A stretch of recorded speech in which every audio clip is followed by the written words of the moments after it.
It's Bend Your Ear with Ben Hartong. Hello, everybody, and welcome back to Bend Your Ear, Episode 8. It's been a while since my last episode, but I can't wait to share this one with you. I have an amazing special guest, so make sure to stick around for that. But first, let's begin the way we always do.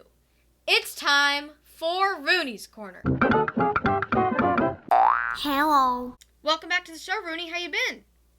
I've been good. I just want to ask you a question. What's the next upcoming holiday? Well, I'm pretty sure the next major holiday is Valentine's Day. But given the topic of today's interview, I feel like the answer you're looking for is college baseball opening day.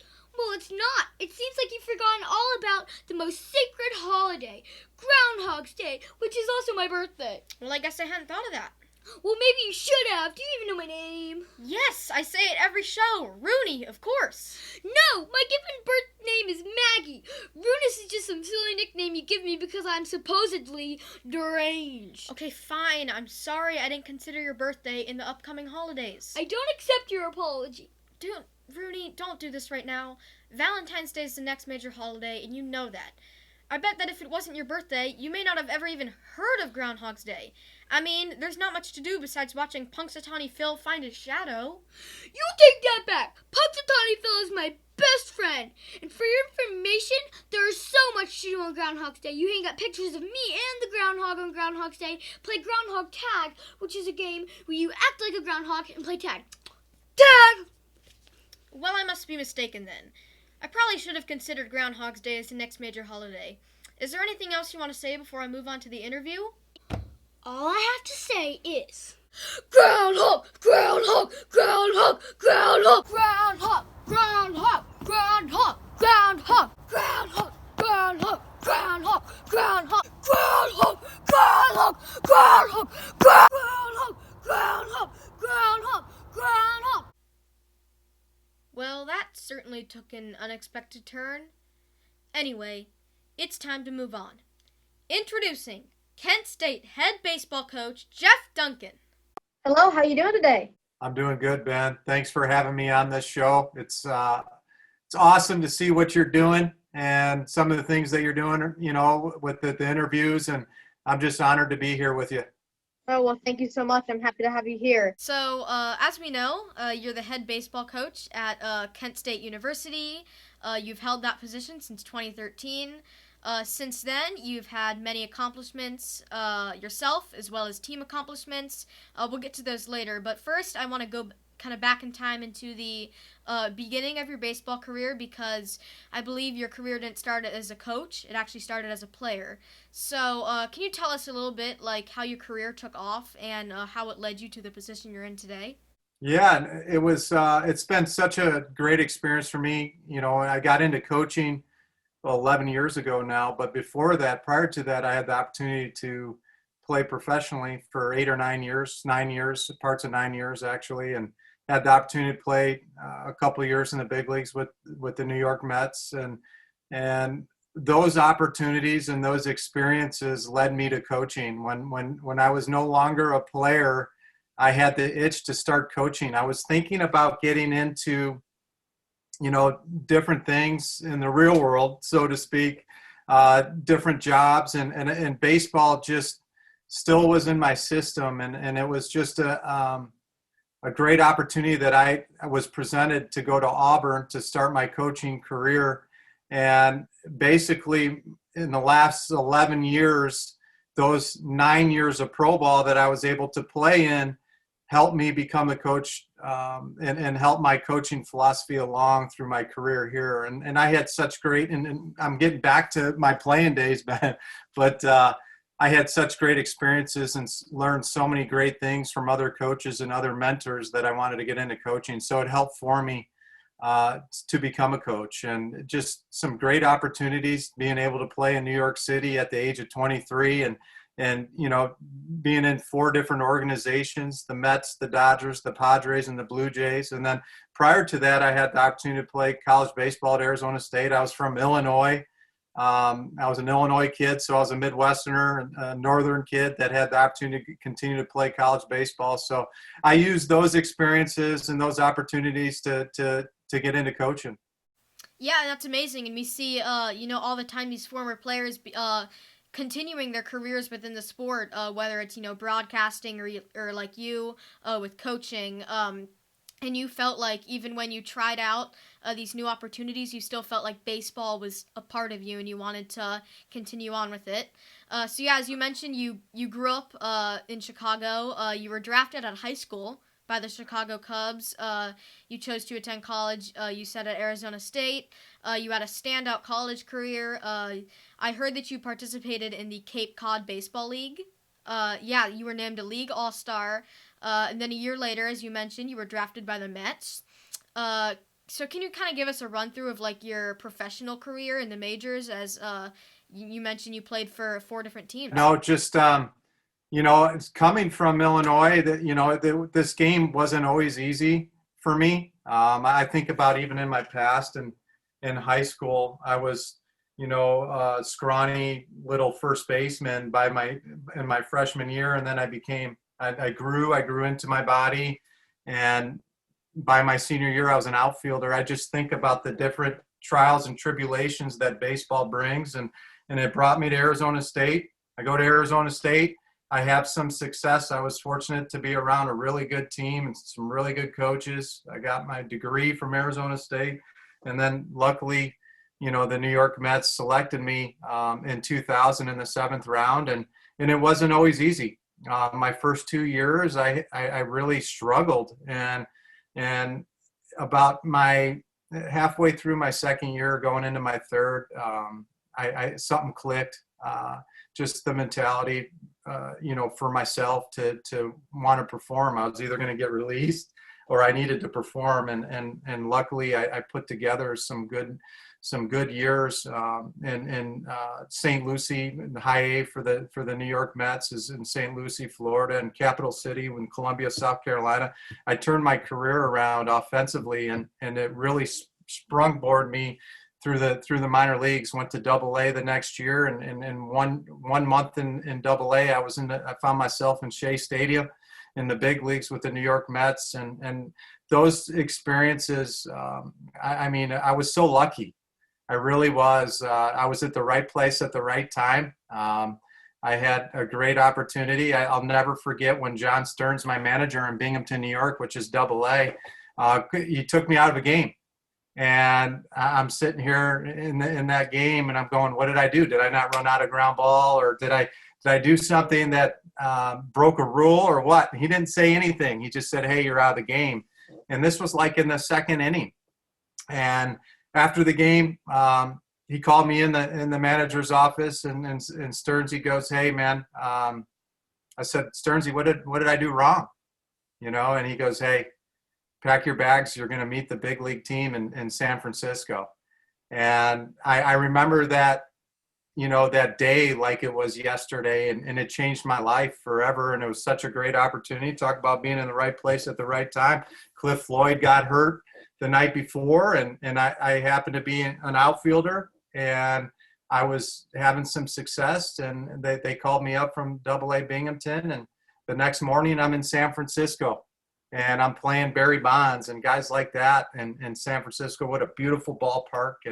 And I remember that day like it was yesterday. And it changed my life. It changed my career forever. And those type of experiences helped me, with my coaching career as well. I can share those experiences with our players. And I'm such a spot right now as a head coach that I'm, it's a family atmosphere. I have, I'm making an impact on 18 to 20-year-olds, and it's really rewarding. So yeah, that's my pro career, kind of in a nutshell. And I just made my way through the bus leagues and found my way into the big leagues for a couple of years. And then after that, I battled some injuries and was in AAA for the next 3 or 4 years, and in the Pacific Coast League in Las Vegas for the Dodgers, and Norfolk, Virginia, Syracuse, New York. I played for those 3 teams in AAA, and never got that opportunity back. But I have no regrets. I gave everything I could to the game. I took those experiences, like I said, into what I'm doing now, man. So it's been great. Wow, I mean, I can't even imagine that. One day you're in the minor leagues and you get taken out in the second inning. Next day you're in San Francisco playing Barry Bonds. I mean, to you that must have been surreal. As a big baseball fan myself and someone who really follows the MLB, I think that would just be amazing to have that opportunity. And I know since you played in the organizations within four different teams, you probably got to travel a lot throughout the country and explore different cities and different areas. So that was clearly a huge staple of your career and what led you to your coaching career. So let's move on to your coaching career. So Kent State is not the only college you coached for. You mentioned earlier you had a volunteer position at Auburn in 2009. You then became a full-time assistant at Purdue, which you held through the 2013 season. And then you were hired as a head baseball coach at Kent State, where you are now. So how is it switching from being a baseball assistant to being the head coach of an entire team? The best way I can explain it as it's, I guess, I don't think you're ever ready to be a head coach until you're sitting in the chair. It's just like anything else. But, I really think being a head coach, you have to wear many different hats. So especially here at Kent, you've got to be involved with fundraising, recruiting, player development, managing. I've got 38 players in the locker room, 3 other coaches. So we have 4 coaches on staff, a trainer, a strength coach, and an academic advisor. And I'm involved with all of that. I have to oversee all of that because not only do we have to, perform on the field, but we also need to continue to perform off the field academically. So basically, I think the biggest difference between assistant and head coach is you got to oversee and wear all those different hats and make sure that it's running right. And really, that's about it. And the rest is about relationships for me. Continuing to build relationships with my players, my coaching staff. It's rewarding to me to see our players get drafted as it is for them to go ahead and graduate and get a job. And it's really unique because if you think about this and at the college level, Ben, these guys are outside of their roof, their families for the first time when they're in college. And we bring them into our program. And we want them to have that family atmosphere as well. We want them to be comfortable, but there's also going to be trials and tribulations as well. There's learning experience, things like that. So it's been a lot of fun. It's been a really good experience being a head coach. I've been here, like you said, since 2013. I'm going on year 8. We've been fortunate to have some success, but we still aren't done yet. We want to make sure we continue to build off of that success. I've been really happy with our guys, especially the way we've handled this COVID situation, and we've stuck together and we've continued to get stronger. We met throughout the summer. We did things differently, and our guys, I'm so proud of them. They just recorded a 3.6 team GPA this fall, and right now I just got done with practice, and we're getting ready for our spring season. We leave for Virginia Tech in 3 weeks. And it's just amazing just how this whole thing's evolved for me in the last 8 years and even this last year, just in different ways because of COVID and other ways that are going on. All of our guys they're not in class. They're on campus, but they're taking all their classes virtually. It's been a unique situation. Yeah, certainly. I bet it's been very unique for you. And you mentioned like those intrinsic rewards. It's as great of a feeling for you when you see your players get drafted and moved on to a higher level of play than it is for them. And I think about these just great coaches throughout all sports and all levels of the game, and like, how are they so good? You mentioned wearing all those different hats. Well, they have to be a great coach. They have to be knowledgeable at the game.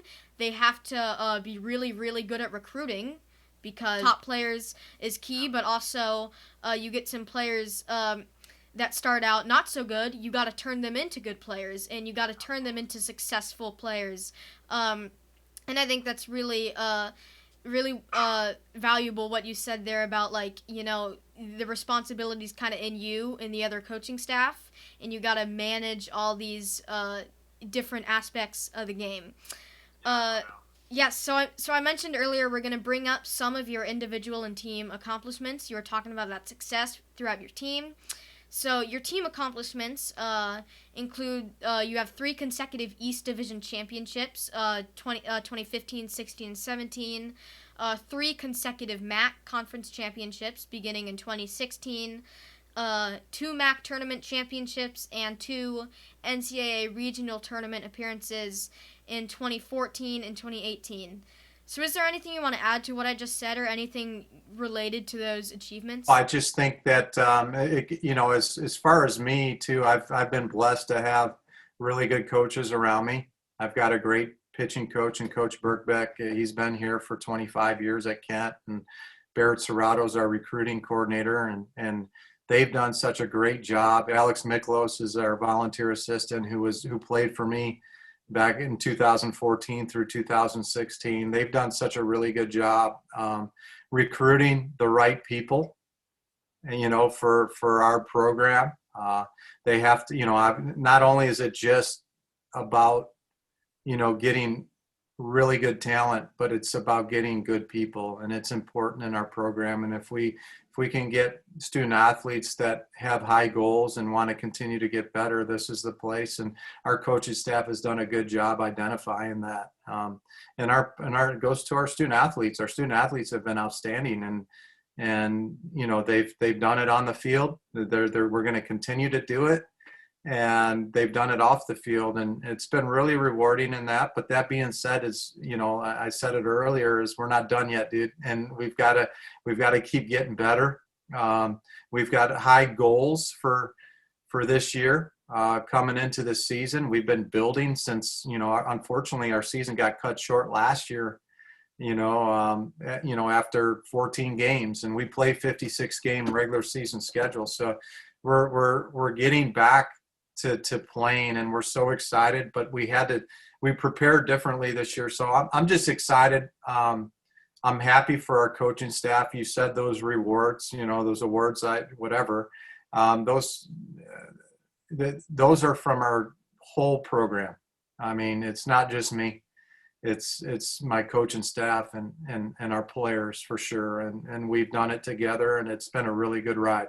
Yeah, so you mentioned getting those good people within your organization, your players, your coaches, your athletic staff, and I think it's really important what you said, that you have to be just as good off the field as you have to be on the field. You have to perform and do your best well in the classroom. You have to perform, do your best well in the community, and that's what ultimately leads to more success on the field, is the off the field work. I was going to bring up some more accomplishments. So with you won. You're a 3-time MAC Conference Coach of the Year. The entire MAC Conference, you were named Coach of the Year, 2016, 17, and 18. And then you also won, I think, the very prestigious Chuck Tanner College Coach of the Year in 2018.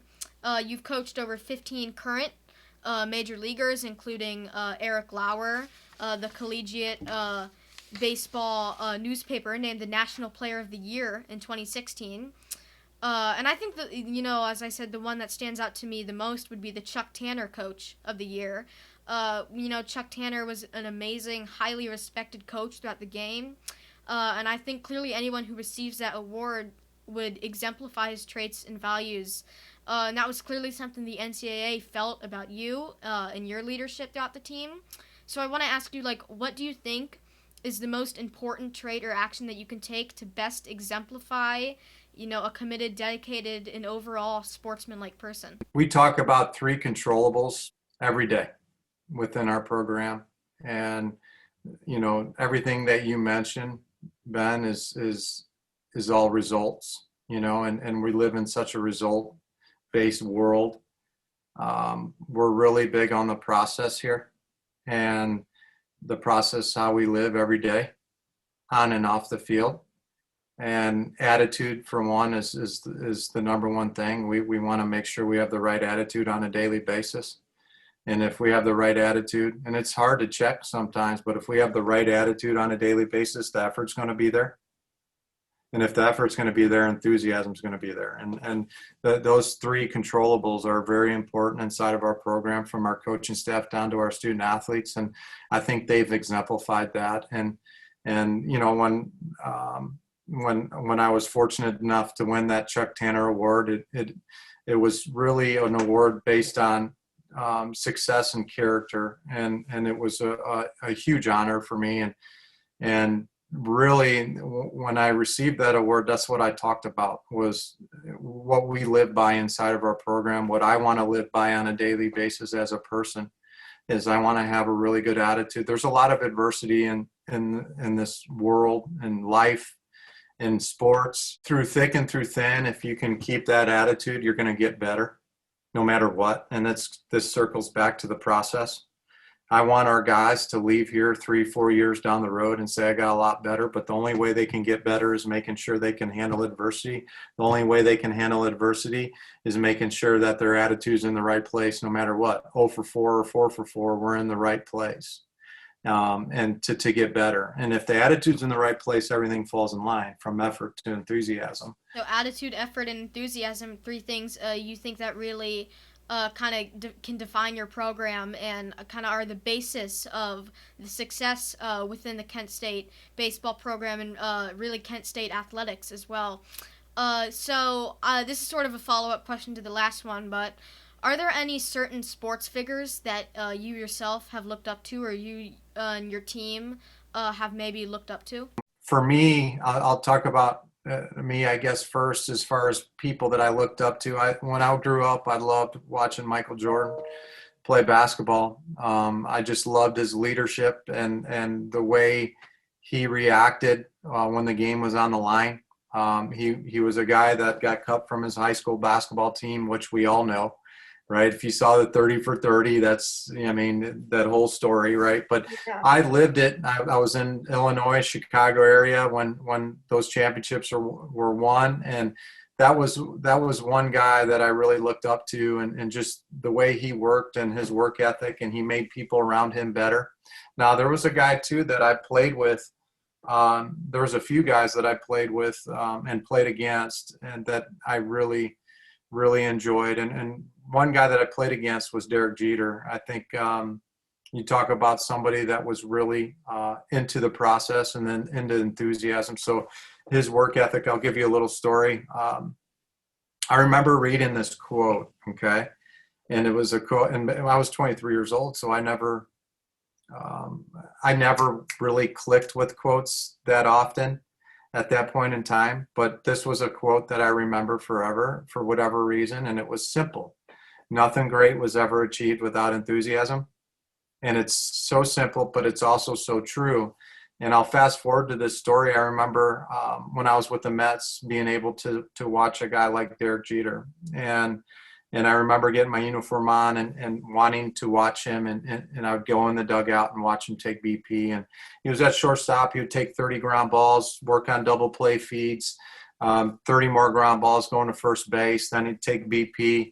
And I just loved, if he was over 30, his last 30, or 20 for his last 30, he had the same work ethic and the same enthusiasm for the game and for the process of getting better, preparing himself to be really good. And, you know, I was able and fortunate enough to play against him and see a guy like that.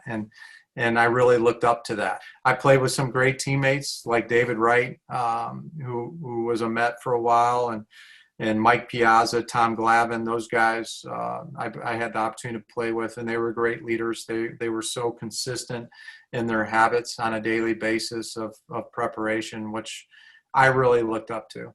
So yeah. As far as that, those are some of my idols, okay, or guys I really looked up to. And then for us as a team, you know, everybody's got their own guys. I mean, I know when the playoffs were going on last year, we really focused in on the Los Angeles Dodgers and the way they did things. And one guy that really exemplifies such a really cool attitude is Mookie Betts, and the way he goes about his business. And Cody Bellinger, the process and the evolution that he's made in his game. And just, I think those guys are guys that our team really looks up to. Yeah, so you're saying you really look up to leaders. You look up to people that are able to lead, not just on the field, but like people who really exemplify, those three traits. You could be a great athlete but not necessarily show any leadership qualities. So you look for those athletes that do represent those leadership qualities and can really help people get better and help themselves get better as well. So I want to change topics to what's happening right now in the sports world. You mentioned that we all know the 2020 baseball season was canceled, as were all other sports. And you mentioned you only got to play 14 games when you usually play 56. So we're approaching this year's baseball season in almost a year since everything really shut down. We're starting to wonder, if these things will really ever go back to normal, and even if they'll even happen at all. As of right now, it is happening. We've seen sports happen this year at a much smaller level. We've seen the MLB only play teams within their little region. We've seen the bubble formats, the NBA, and most recently, March Madness will be played entirely in the state of Indiana, surrounding Indianapolis. So what do you think this year's college baseball season will really look like? And have you heard any news about the NCAA or, the MAC conference or any other conferences plans to return? Yeah, no, we're all of our plans are to return.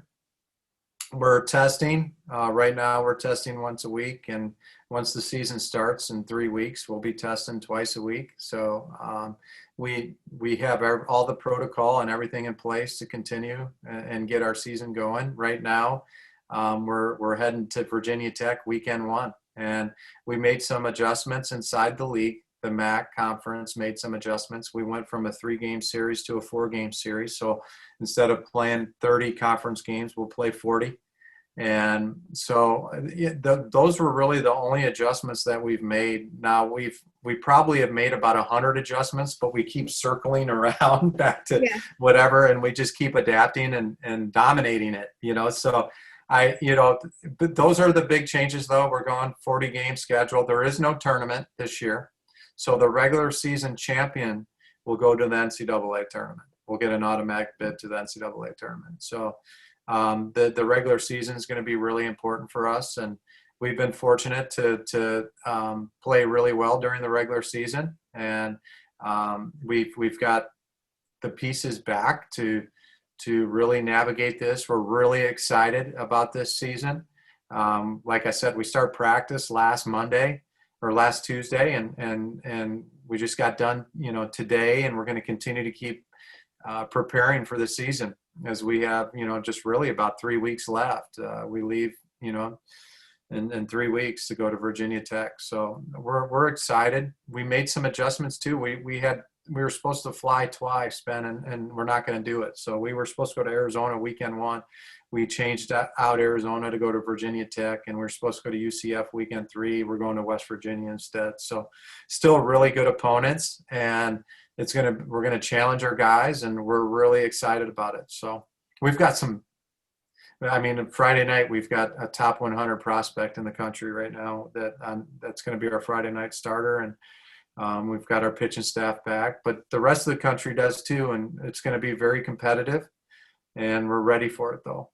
Yeah, it's great. You guys are still committed. You mentioned earlier, you're not done yet. And that includes even crazy situations we're in right now. You're not going to stop. You're not going to kind of give up and throw it all away. And you mentioned, I remember watching your kind of initial address when you were first hired. You said you're going to go to Omaha, and you believe that this team can really persevere enough to go to the College World Series, and this year's no exception.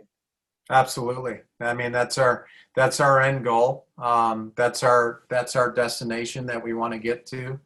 And it's something that we talk about, but we also need to realize that we don't know what tomorrow brings, and we want to make sure the power of now is really important to us. So our real main goal is making sure we take care of business today. Of course. All right. So this has kind of become a staple in my episodes that I always end the show after the questions for the game. So I've done this before a few episodes ago with the hot seat, the rapid fire questions. Oh no! Yeah. So I have a few to ask you. Okay. All right. Let's go. So you're at a baseball game. What are you having to eat? A hot dog or nachos? Nachos. Nachos. Okay. I love spice, cheese, jalapenos on it too. Jalapenos. Yes. Which is more entertaining, the home run derby or the All-Star game? Ooh. Oh man, I love the All-Star game. And the Yeah. home run derby's changed so much, I think even for the better, but I still love the All-Star game. Yeah, I'd have to go with the contrary, the home run derby. I do Oh, like yeah. watching the Yeah. power hitters, but the All-Star game I think is really fun to watch as well, seeing the best players in the league come together and play one game. No doubt. Yeah. Should home field advantage in the MLB World Series be determined based off of the regular season record or the All-Star game? The regular season record. The regular season record. Okay. Now it's made the All-Star game interesting, that's for sure. It But has. I think it should go to the regular season record. Yeah, so I think the fair way to decide it would be the regular season record, which team has did better throughout the regular season. I do agree with you though; it has made the All-Star game Oh yeah. kind of fun and intense to see. This determines who will represent mostly in the World Series. No doubt. Yeah. Which is more fun to watch, the NFL or college football? College football. Okay. You're watching a movie, comedy or action? Action. All right. I'm a comedy guy myself, but I like comedy too. I'm a big movie buff, so like when we go on bus trips and things like that, we're throwing movies in from comedy to action. Denzel Washington. oh, awesome. Remember the Titans. Oh Great. yeah. Yeah. Which is better, the book or the movie? The movie. The movie. All right. Is Die Hard a Christmas movie? Is Die Hard a Christmas movie? No, it's an action. I agree. Happens around Christmas, but not a Christmas movie. Yep. All right. This is kind of a complex one. Would you rather win a college World Series but never be heard of again, or never win a World Series but go to the Hall of Fame? Oh my gosh. Win the College World Series and never be heard again. You'd rather win the college World Yep. Series and never be heard of again. Absolutely. All right. Pineapple on pizza. No or yes? Nope. Nope. I'm Okay. from Chicago, Yeah. not Hawaii. Chicago deep dish. Not Hawaii. Yeah. Rock music or country music? Country. Used to be rock a lot. I like it all. I'm a big music guy too. But right now I'm really into country. My son listens to country, so I've got to listen to that too. All right. Dogs or cats? Dogs. All day. Dogs. I agree. I have yeah. Would you rather go scuba diving or skydiving? Scuba. Scuba diving. I agree too. I would never go to skydiving. If you were to travel anywhere in the world, where would it be? Ireland. Ireland. Okay. Final question. Does Kent State have the best college baseball program in the country? 100%. Absolutely. All right. Awesome. I want to thank you so much for Yeah, coming man. on. Man, this has been great talking to you. Yeah, thank you so much. Likewise. Thanks for having me. I really do appreciate it, man. And it's amazing what you're doing. Keep doing it, and you've got a dream, you've got a goal, and keep chasing that thing, because you're getting better and better, and it's awesome what you're doing, especially at this age. Well, I really appreciate what you're saying. Never give up. You've got a true talent, dude. You got a true talent. Thank Keep you. going. All right. Thank you so much. All right. Yeah. See ya. Bye. Thanks. Huge thanks to Jeff Duncan for being a part of today's episode. Until next time, I'm Ben Hartong. Thanks for letting me bend your ear. Cue the outro.